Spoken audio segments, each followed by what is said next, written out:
Alors, j'aime bien le titre de l'émission de Xavier Mauduit, Le cours de l'histoire.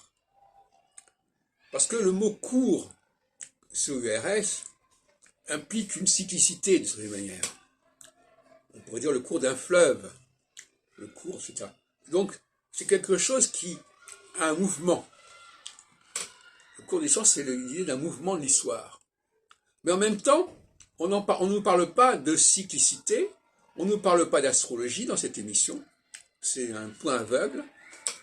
Et on va essayer d'appréhender empiriquement le cours de l'histoire en disant voilà, ah ben il s'est passé ceci, il s'est passé cela, mais sans disposer en aucune façon d'un modèle, d'un paradigme viable.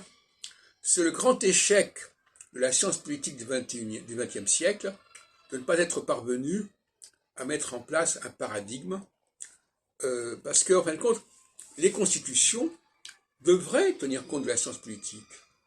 Est-ce qu'elles le font?